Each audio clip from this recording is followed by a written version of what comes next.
Salmo 24, versículo del 1 al 6. Dice, ¿quién subirá al monte de Jehová? ¿Quién estará en su santo lugar? El limpio de mano y puro de corazón, el que no ha elevado su alma a cosas vanas, ni jurado con engaño. Él recibirá bendición de Jehová y justicia del Dios de salvación. Tal es la generación de los que le buscan, de los que buscan tu rostro, oh Dios de Jacob. ¿Quién podrá subir al monte de Dios? ¿Quién puede estar en la presencia de un Dios santo? El limpio de manos, el que tiene un corazón puro, cuyos labios no hacen mentira, falsedad. ¿Cuántos de esos hay aquí? Levanten su mano si usted es limpio de corazón, si usted es puro de labios, si usted... Es una pregunta un poquito capciosa, ¿verdad? Si usted depende de sus propias buenas obras, la Escritura dice, no hay justo ni aun uno, por cuanto todos pecaron, están destituidos de la gracia de Dios. Pero, si usted depende de la justicia de Cristo Jesús, la Biblia dice, siendo justificados gratuitamente mediante la redención que es en Cristo Jesús. Nuestras justicias no son suficientes, pero la justicia de Cristo es todo suficiente para abrirnos un camino nuevo y vivo a la presencia de Dios. Es un camino que nos abre el lugar santísimo donde podemos entrar en la presencia de Dios. Y los que antes éramos enemigos de Dios, ahora tenemos acceso con confianza ante el trono de la gracia para alcanzar misericordia y gracia para el oportuno socorro, dicen Hebreos. La visión de adoración que era imposible en el Antiguo Testamento por medio de nuestro Señor Jesucristo, ahora nos ofrece una avenida, un camino vivo y nuevo para acercarnos a Dios. Pero la gran diferencia que habla este salmo es que aquellos que se acercan a Dios sí tienen que cumplir con el estándar de justicia perfecta, pero lo reciben por medio del Dios de salvación, el Dios que lo único que quiere es que nosotros le busquemos. Hemos estado hablando de esta serie de mensajes, Todo entrego a ti, una serie de mensajes sobre la adoración. Y estamos hablando acerca de cómo Dios desea que nosotros seamos un pueblo de adoradores, un pueblo que nos acerquemos a Él y que nuestra prioridad número 1 sea estar verticalmente alineados con Dios, donde estamos rendidos a Él. Vimos que no hay nada más importante que la adoración en Mateo 4, en el encuentro de Jesús con Satanás. ¿Recuerda lo que Satanás le dijo? Todos estos reinos yo te voy a dar si tú, postrado, me adoras. ¿Quién puede adorar a Dios? En el Antiguo Testamento, en Isaías capítulo 6, el profeta Isaías tiene una visión de la presencia de Dios. Dice, en el año en que murió el rey Usías, vio al Señor sentado sobre un trono alto y sublime, y sus faldas llenaban el templo. Por encima de él había serafines con 6 alas. Con 2 cubrían sus rostros, con 2 cubrían sus pies, con 2 volaban y clamaban el uno al otro diciendo, Santo, Santo, Santo, Jehová de los ejércitos. Toda la tierra está llena de su gloria. Los quiciales de las puertas del templo se estremecían con la voz del que clamaba. Entonces dije, dice Isaías, ay de mí que soy muerto, porque siendo hombre inmundo de labios, que habita en pueblo con labios inmundos, ha visto mis ojos al Rey, Jehová de los ejércitos. Isaías ve una visión del Dios Santo donde Él es un Dios soberano y majestuoso, sentado en su trono, toda la tierra llena de su gloria, donde ángeles, criaturas de fuego, serafines, creados para estar en la presencia misma de Dios, no pueden tolerar lo refulgente de su gloria. Se cubren con humildad sus pies y sus rostros y proclaman con sus voces, no se cansan día y noche de decir, Santo, Santo, Santo. Santo significa que Dios es diferente. Dios es apartado y separado de la creación. No hay nadie que se compare a Él. Cuando usted y yo nos acercamos a Dios en adoración, nos acercamos a un Dios santo. Un Dios que demanda perfección y justicia absoluta en su presencia. Y mire, este salmo crea una tensión. Dios demanda que los que están en su presencia vengan con una justicia perfecta, pero nosotros somos pecadores y no podemos entrar solos a la presencia de Dios. Entonces la pregunta de esta mañana es muy sencilla, pero es profunda. ¿Cómo pueden los pecadores enfermos y quebrantados acercarse a un Dios que es santo? ¿Cómo podemos ascender al monte de Dios, a la presencia de Dios, si no somos limpios de manos, puros de corazón, si nuestros labios hablan mentira y maldad, ¿cómo podemos acercarnos a Dios cuando somos pecadores? Mateo capítulo 8, versículo del 1 al 4 nos va a dar la respuesta, porque la Biblia proclama en las buenas noticias de la Biblia que Dios que es santo es un Dios también compasivo y lleno de misericordia y amor. Es un Dios que a pesar de que estábamos muertos en nuestros delitos y pecados, ha abierto un camino vivo y nuevo por medio de su Hijo, nuestro Señor Jesucristo. Pero a veces sabemos esas cosas en nuestra mente, a veces lo oímos en religión, pero eso no se ha formado o transformado todavía en una relación personal con Dios.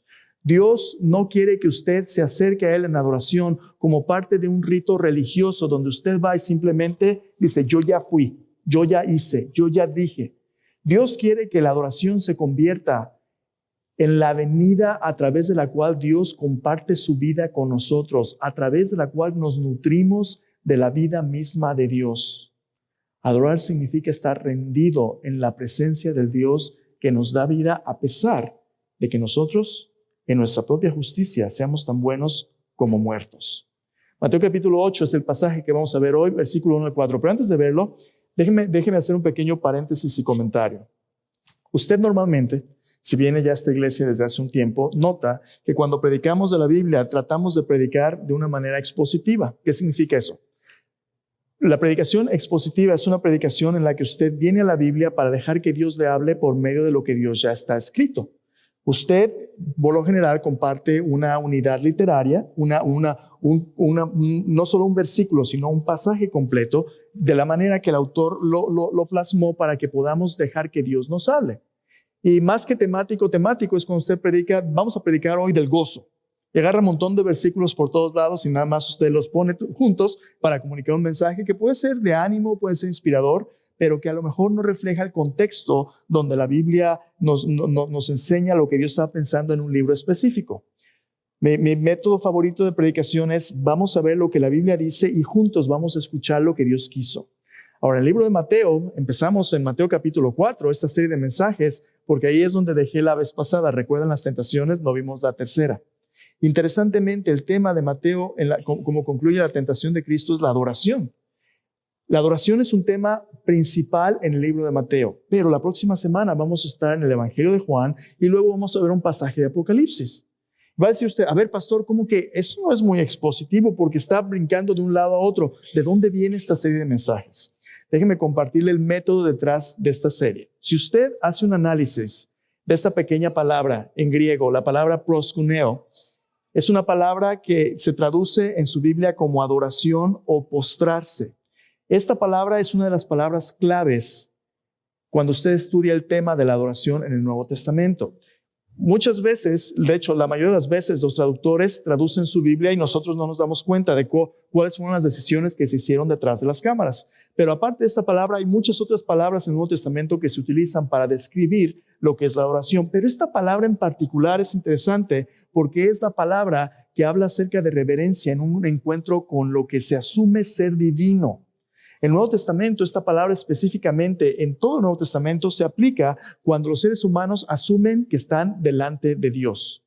A veces se utiliza para referirse a dioses falsos, a veces se utiliza para referirse a religiones paganas, pero siempre las personas que están adorando asumen que están en presencia de lo divino.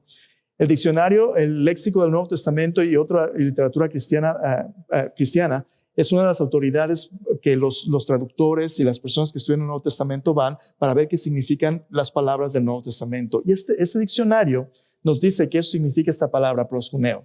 Dice, esta palabra es usada para designar la costumbre de postrarse ante personas y besar sus pies o el borde de su manto, la tierra, etc. Los persas hacían esto en presencia de su rey, deificando los griegos ante una divinidad o algo santo para expresar una actitud o gesto de completa dependencia o sumisión a una figura de alta autoridad, postrándose a veces se traduce, en adoración, en dependencia a alguien, en reverencia o dar la bienvenida a alguien que es de una manera respetuosa.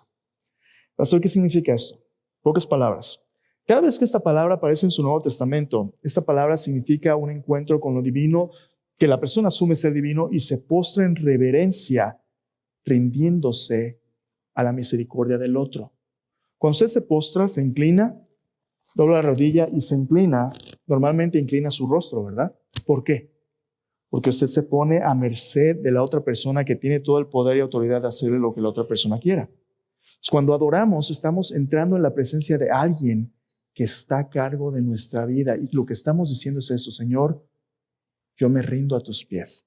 Ahora, cuando usted estudia esta palabra en el Nuevo Testamento, mire el énfasis del Nuevo Testamento en la adoración. En el Evangelio de Mateo, 21.7% de las veces que aparece en Mateo. Aparece más o menos 60 veces esta palabra en el Nuevo Testamento en diferentes contextos. Pero en Mateo aparece 13 veces. De esas 60, 13 veces. Usted puede ver, Mateo tiene un énfasis específico en cuál es la respuesta apropiada delante del Rey que ha venido a salvarnos. Y en Mateo, lo que hemos estado viendo de Satanás mismo, aún en el mundo espiritual, la adoración es una prioridad de nuestra relación con Dios. La adoración es una de las grandes bendiciones que Jesús vino a darnos la salvación. ¿Recuerda cuando Jesús nace? El ángel le dice a José, y llamará su nombre, ¿cómo? Mateo 1:7, llamará su nombre Jesús, porque Él salvará a su pueblo de sus pecados. Jesús es el Dios que ha venido a salvarnos, el Rey que ha venido a rescatarnos. ¿Rescatarnos de qué? De nuestros pecados. Porque ningún pecador va a tener acceso a la presencia de Dios. Y una de las grandes bendiciones de ese Salvador es que Jesús vino a abrirnos un camino para acercarnos a Dios. Mateo tiene este énfasis muy importante y lo que vamos a ver hoy es precisamente cómo lo hizo. Pero mire, continúe conmigo. En Marcos aparece solamente un par de veces, Lucas como 3. En el Evangelio de Juan, la palabra aparece muchas veces. Aparece 18.3%. Y no solamente eso, aparece concentrada en un capítulo, el capítulo 4. ¿Cuál será el tema del capítulo 4 en Juan? La adoración. La semana que viene vamos a hablar acerca de cómo tenemos un encuentro con Dios cuando andamos tan perdidos. Es el encuentro de la mujer samaritana. Mire, por contraste, en las cartas de Pablo, esta palabra solamente aparece una vez, en 1 Corintios 1:7. En todas las cartas de Pablo, una vez. Su énfasis es más bien el discipulado. Adivine cuál es el libro que habla más de la adoración. El libro de Apocalipsis. El libro de Apocalipsis aparece aproximadamente 24 veces. Vamos a hablar de Apocalipsis más tarde en nuestra serie. Por lo pronto, estamos enfocados en el Evangelio de Mateo. Así que si usted tiene su Biblia, háblala por favor en Mateo capítulo 8. Mateo capítulo 8, hemos visto tres cosas en el libro de Mateo. Primero, en el encuentro de Jesús con Satanás, que en el mundo espiritual la adoración es una prioridad absoluta, que Satanás codicia la adoración porque él quiere presentarse como Dios. Pero el trono ya tiene rey, y ese rey no es Satanás, es Dios. El Señor Jesús nos demostró: al Señor tu Dios adorarás y a Él solo servirás. Solo Dios se merece nuestra adoración. Algunas veces hay grupos de personas que hacen monopolios religiosos y excluyen a otros de la adoración. Solamente una clase privilegiada, solamente una clase sacerdotal. Yo recuerdo cuando era niño, mi abuela era muy devota, iba a la iglesia 2, 3 veces por semana y a veces me llevaba. Y al llevarnos íbamos y yo recuerdo cuando íbamos al servicio, el sacerdote oficiaba el servicio y el sacerdote solamente daba la hostia, pero no el cáliz. El cáliz nada más se lo reservaban para ellos. ¿Por qué? Pues porque, bueno, contenía alcohol y pues el alcohol era a lo mejor no para niños, para esto, pero aparte de ello, es porque algunas veces hasta le echaban un poquito más, ¿verdad? Y éntrale. Algunas veces, aun cuando no sea a propósito, ciertas posturas espirituales marginalizan o restringen el acceso a Dios y lo reservan para cierta clase sacerdotal. En el Nuevo Testamento sucedió lo mismo. ¿Se acuerda la semana pasada cuando hablamos de los magos? Dios está llamando a todo el mundo a conocerle a través de la creación de su palabra y los magos paganos le buscan. Herodes, que era el rey que tenía que proteger al Mesías, en lugar de proteger al Mesías, acabó tratando de matarlo. Los sacerdotes, que eran los guardianes de la palabra de Dios, se habían convertido en un control político y habían restringido a los gentiles porque los consideraban peor que perros. Pero en el Evangelio de Mateo son aquellos que eran excluidos, que ahora se pueden acercar al rey y le adoran. Hermanos, cuando uno viene a este país, algunas veces es difícil poder conectarse culturalmente, ¿no es cierto? Yo recuerdo, Cuando usted no habla el idioma bien, cuando usted tiene un acento, cuando usted luce de esta o de aquella manera, a veces usted es excluido de ciertos recursos, ciertos privilegios, y algunas veces tristemente eso sucede aún en la iglesia. Aún en la iglesia. Yo recuerdo alguna vez fui a visitar una iglesia y llegué hablando español y me dicen, no, este no es su servicio es más tarde a la 1. ¿Cómo que a la 1? Si ahí va a la iglesia mexicana. ¿La iglesia mexicana tiene que ser excluida? ¿Tiene que ser la que se reúne en el cuarto de atrás? ¿No que toda nación y toda generación tiene acceso a Dios? A veces segregamos lo que Dios no segrega. ¿Cómo tenemos acceso a la presencia de Dios?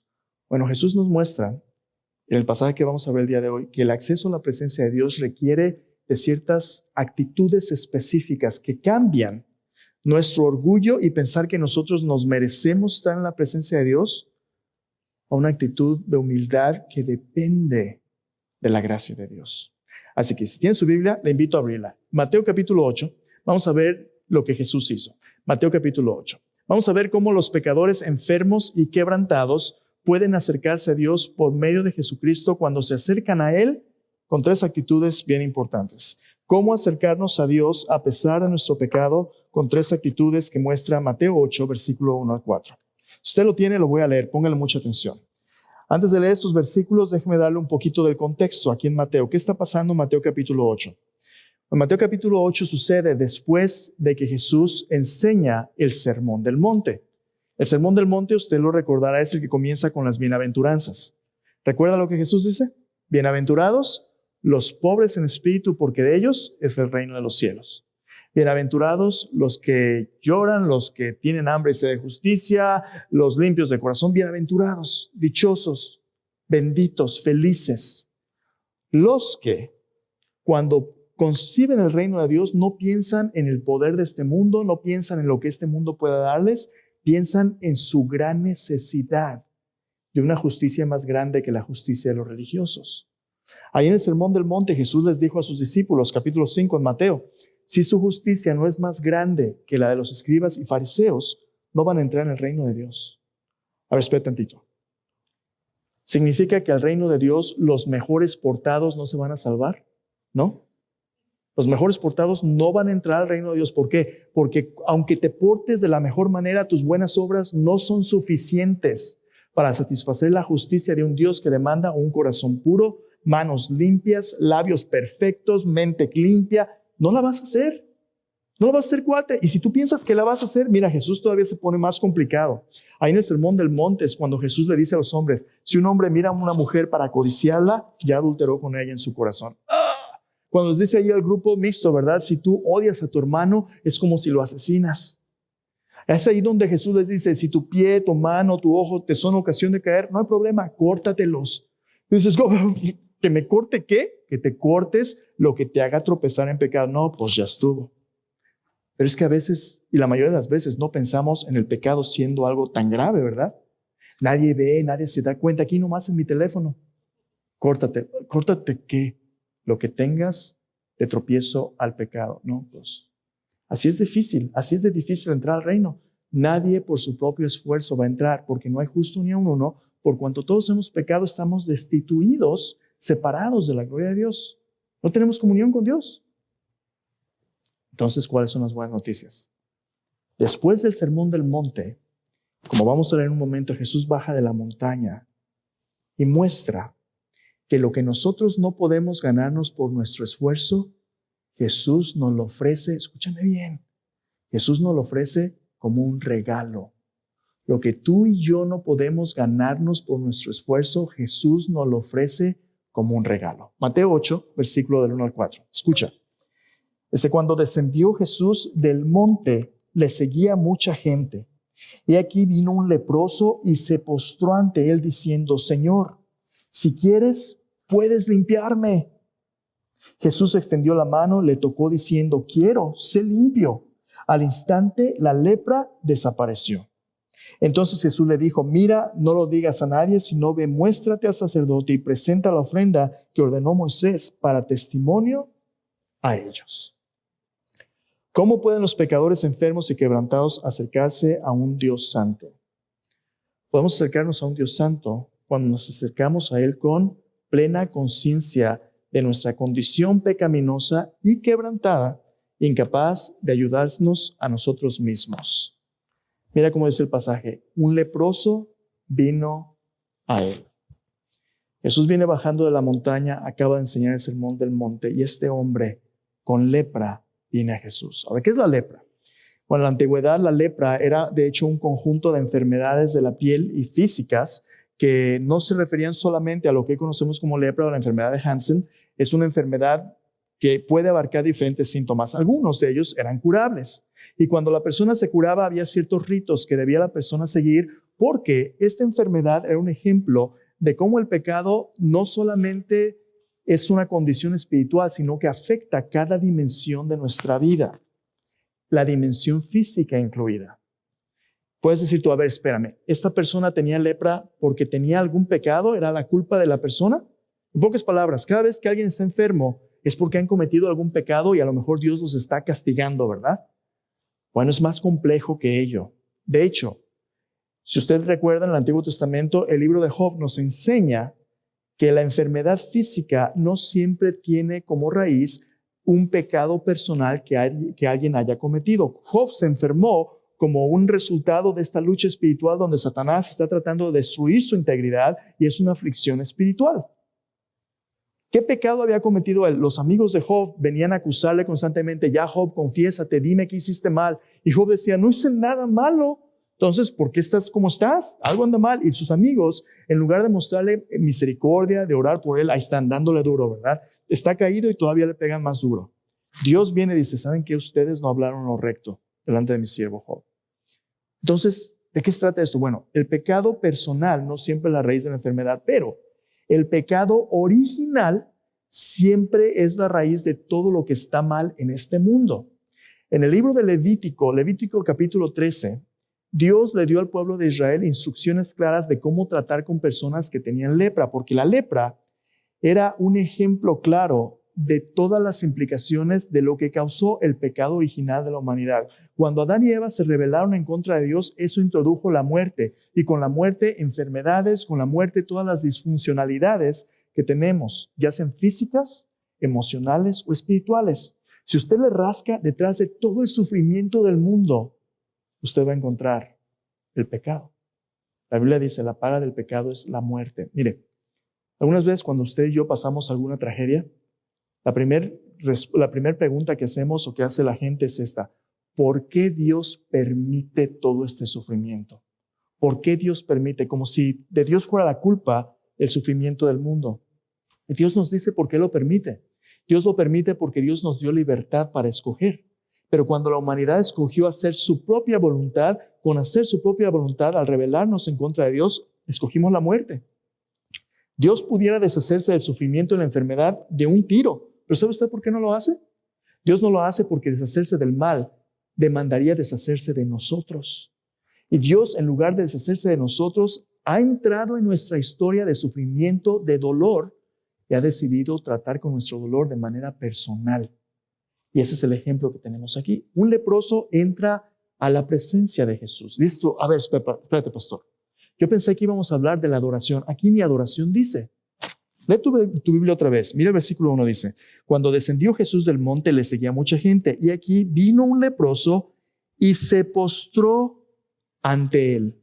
Esta palabra postró es la palabra que a veces traduce adoración en la palabra proskuneo. Este hombre vino, se inclinó completamente ante Jesús y se rindió a la misericordia de Jesús. Ahora, quiero que veas el estigma que un leproso cargaba durante su vida. En Levítico capítulo 13, 45 al 46, lo tienes en tus notas, pero te lo voy a leer para que tú escuches la agonía de este leproso. Levíticos 13, versículos 45 al 46. Dice así. Levíticos 13, 45 al 46. Todo el capítulo 13 habla de las instrucciones del leproso.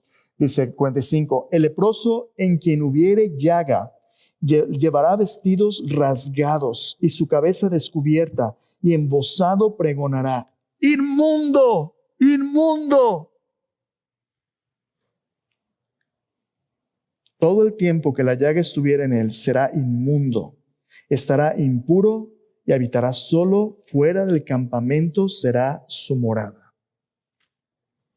El pecado y la lepra no solamente eran una condición física, eran un símbolo también de la consecuencia del pecado de hacernos impuros en la presencia de Dios. Dios es santo. Dios no va a permitir el pecado en su presencia. Esto, a ver, espérate, este cuate estaba enfermo y encima de ello tenía una letra escarlata encima. Sí, tú y yo normalmente asumimos que adorar se trata de lo que nosotros queremos hacer para quedar bien con Dios, lo que le cantamos, lo que le decimos, un poquito como si Dios... Yo recuerdo cuando iba a la iglesia a veces cantábamos el corito, vamos niños al sagrario que Jesús llorando está, pero viendo tantos niños muy contentos se pondrá. Y yo me imaginaba siempre a Jesús ahí llorando solo, ¿verdad? En este lugar enorme y lúgubre. Ay, vamos a ayudarle a Jesús, pobrecito, que se contente viéndonos. Ese no es el Dios de la Biblia. El Dios de la Biblia es un Dios majestuoso, grande, más grande. La gente le dice a veces, Diosito. No, ese no es el Dios de la Biblia, ese es un ídolo. El Dios de la Biblia es un Dios que con su palabra creó el universo, que cuenta las estrellas con los dedos, que todo el mundo es como el polvo, que todas las naciones son como una gota de agua que cae de un balde. El Dios de la Biblia es majestuoso. Dios se merece y tiene toda la gloria. Él no necesita nada de nosotros.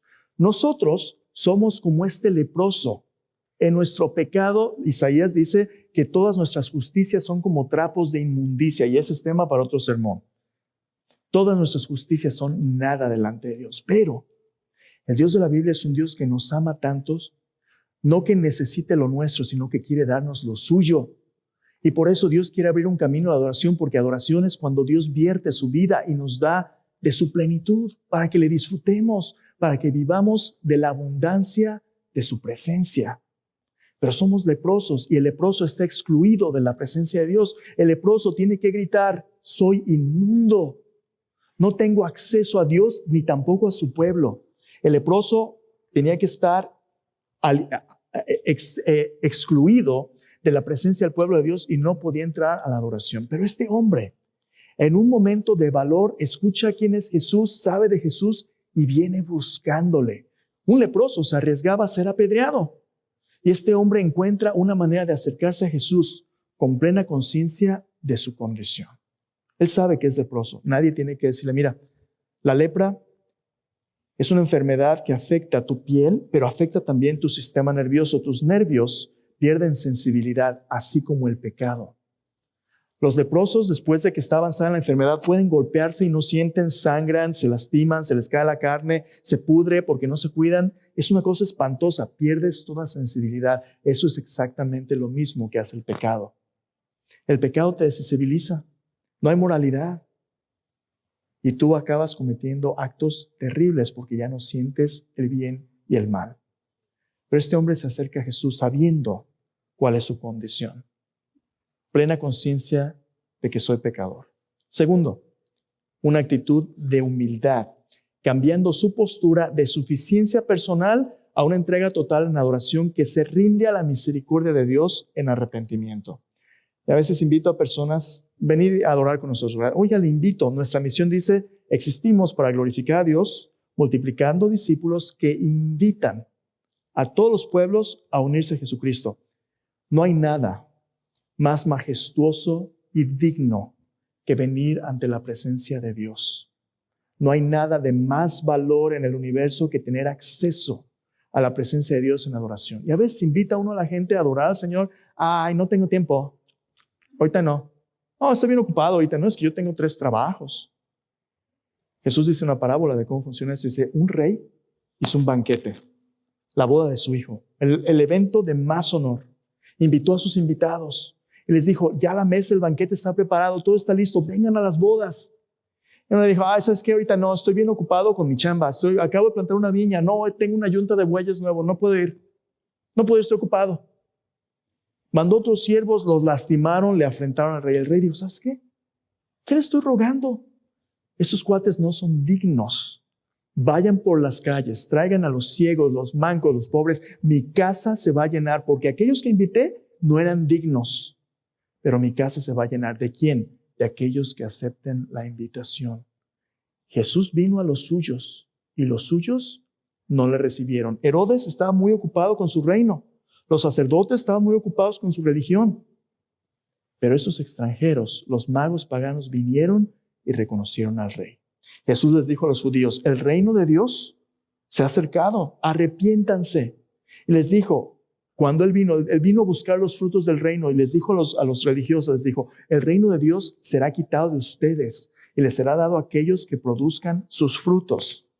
Si tú y yo pensamos que adorar a Dios es demasiado, como si le hiciéramos un favor a Dios, Dios se va a buscar a aquellos que entiendan que no tienen acceso a Dios, pero que en humildad vienen a Jesús. Escucha lo que hizo el leproso.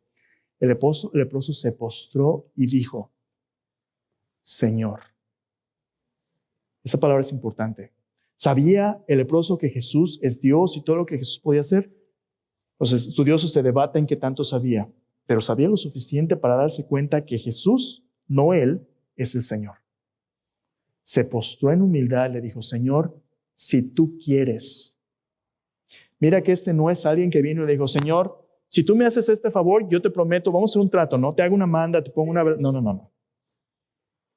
Este fue un hombre que vino, no merezco nada, pero yo me entrego completamente a tu misericordia, Señor, yo me vuelvo a ti. Arrepentimiento, la palabra arrepentimiento es una palabra hermosa, es una palabra que significa cambio de mente o dirección, pero lo hermoso del arrepentimiento es esto, el arrepentimiento nos dice que nuestra vida no tiene que estar determinada por el pecado, nuestra vida puede cambiar, en la dirección de Dios porque estamos enfrente de Jesús y Él está dispuesto a recibirnos y a escucharnos. Y mira lo que le dice, Señor, si tú quieres, no lo que yo quiero, sino que si tú quieres, tú puedes limpiarme, Señor. Yo creo, yo tengo fe que tú puedes hacerlo hasta lo imposible. ¿Qué habrá hecho Jesús? Mire, ese es el primer siglo en Palestina, donde no hay jabón, donde no hay desodorante. Una persona con carne podrida, que no tiene acceso a los servicios sanitarios más básicos, que no se ha lavado los dientes, que come cualquier cosa, una persona que apesta, una persona que se está completamente descomponiendo en vida, un muerto en vida. ¿Qué habría hecho usted? Pero mire lo que hizo Jesús. Antes de contestarle, Jesús acerca su mano y lo toca. Esa persona que había estado fuera de cualquier comunidad, que no había tenido un abrazo, que no había tenido un beso, que no había tenido nadie que lo toque por el tiempo que había estado enfermo. En este día recibe el toque de su Creador, del que le hizo y el que le ama y el que ha venido a rescatarle. Y escucha de los labios de Jesús, yo quiero, sé limpio. Y en ese momento, lo que era una carne podrida, lo que era una enfermedad insensible, en ese momento su carne se vuelve como la piel de un bebé, sana y limpia. Y él se mira a sí mismo y se da cuenta que Jesús ha venido a darle la vida que él no podía tener por su propio esfuerzo. Cuando usted y yo nos enfermamos, a menos que el médico nos trate con medicina, a veces las enfermedades que recibimos son personalmente incurables. La muerte es la última consecuencia incurable del pecado. Pero Dios, el Dios que vino a encontrarnos en Jesucristo, tiene el poder de levantar a los muertos mismos.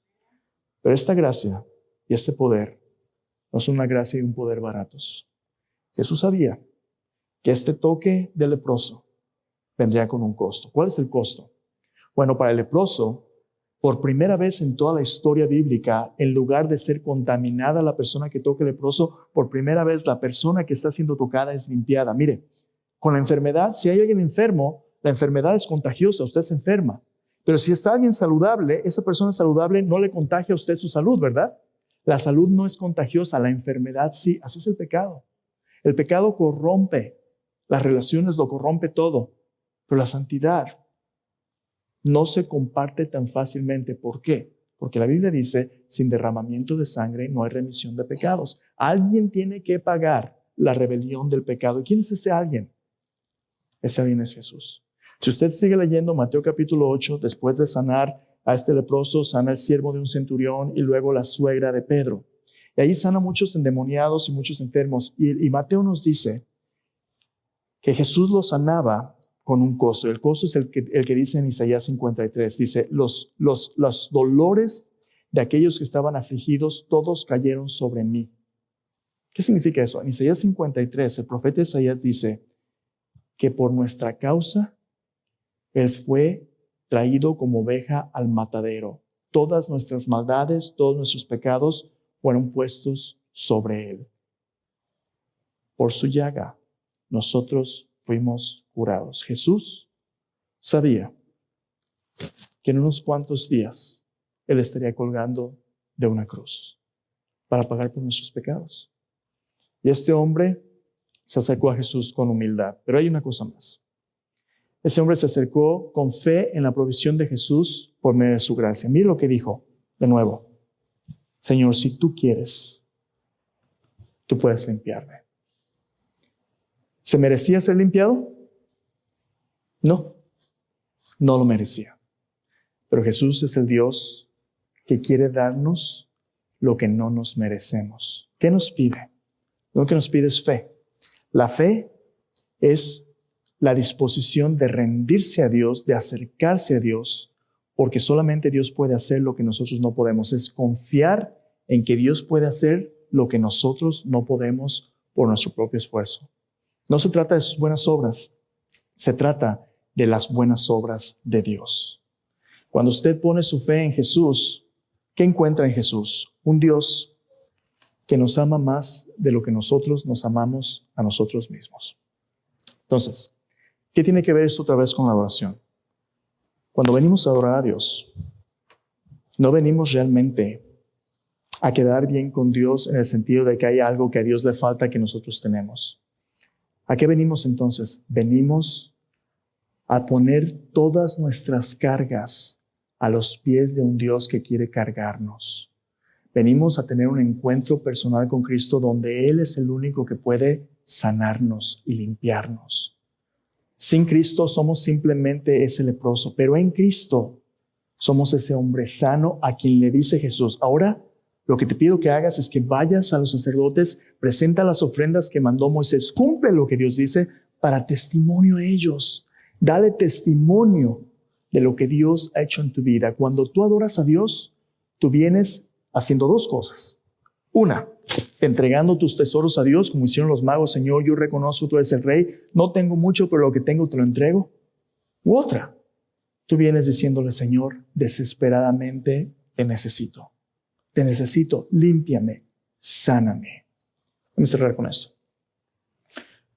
Los que se acercan a Jesús humildemente con sus necesidades, descubren a un Dios que los cuida y provee más generosamente de lo que ellos se cuidan a sí mismos o se pueden proveer a sí mismos. Echa tu carga sobre Él, porque Él tiene cuidado de ti. ¿Sobre quién echas tu carga hoy? Hermanos, vamos a venir a la cena del Señor. Cada domingo que recordamos las palabras de Cristo, Cristo está aquí para encontrarnos. Cuando tú entras a este lugar, te reparten estas copitas, ¿verdad? Por COVID, son copitas que son sanitarias, están perfectamente selladas, desinfectadas. Por COVID, participamos así. Normalmente, en la iglesia pasamos los platos con los elementos, pero para ser cuidadosos, usted tiene esta opción. Ahora, ¿qué significa todo esto? Cuando tú vengas a adorar cada domingo, tú tienes una oportunidad en comunidad de tener un encuentro con Cristo. Ya oíste su palabra, pero su palabra te lleva a la presencia y persona de Cristo. Para eso es la cena del Señor. El Señor Jesús prometió que donde estén 2 o 3 reunidos en su nombre, Él allí va a estar. Y algunas veces tu respuesta es simplemente quedarte ahí donde tú estás. No tienes que hacer nada más que participar del pan y de la copa. ¿Qué significa esto? Tú estás diciendo, Señor, yo permanezco en ti. Así como la vid, la rama, los pámpanos en la vid, yo sé que separado de ti nada puedo hacer. Tú me alimentas, Señor, tú me sanas, tú me bendices, yo permanezco en ti. Pero a veces, algo que oíste de la palabra de Dios te va a decir, ¿sabes qué? Tú tienes que echarle más ganas. Tú tienes algo que Dios te ha dado que se lo puedes entregar como un regalo de gratitud, como un voto, como una ofrenda de adoración. Algunas veces Dios quiere de ti una respuesta de obediencia donde tú valientemente dices, Señor, yo tengo algo que tú quieres y aquí te lo rindo, aquí estoy. Si ese fuera tu caso, aquí en mi mano derecha hay una mesa que tiene elementos que hablan acerca de lo que tú puedes rendir a Dios, tu tiempo, tus talentos, tus tesoros. Algunas veces Dios quiere que tú le entregues algo y necesitas un tiempo para orar y como iglesia queremos apoyarte en adoración. Si tú ya sabes que Dios hoy me está llamando ¿a qué? A lo mejor te está llamando a entregarle tu vida. A lo mejor Dios está llamando a que tú te conviertas en su siervo. Señor, yo quiero servirte. Yo no sé. Si Dios está llamando a responder en obediencia con algo, puedes ponerte de pie. No te lo traen. Tú vas. Tú dices, Señor, yo estoy aquí porque te entrego mi vida. Ora, toma los elementos, párate ahí, ora y dile, Señor, yo estoy aquí porque respondo en obediencia. Te entrego el tiempo, mis talentos, mis tesoros. Vamos a cantar en un momento una canción. Si tú sientes el llamado de Dios, si quieres orar y decir, Señor, yo me comprometo contigo, puedes pararte ahí. Algunas veces venimos a orar y no tenemos nada para dar. De hecho, estamos a punto de tirar la toalla como el leproso. Estamos un pasito de la desesperación.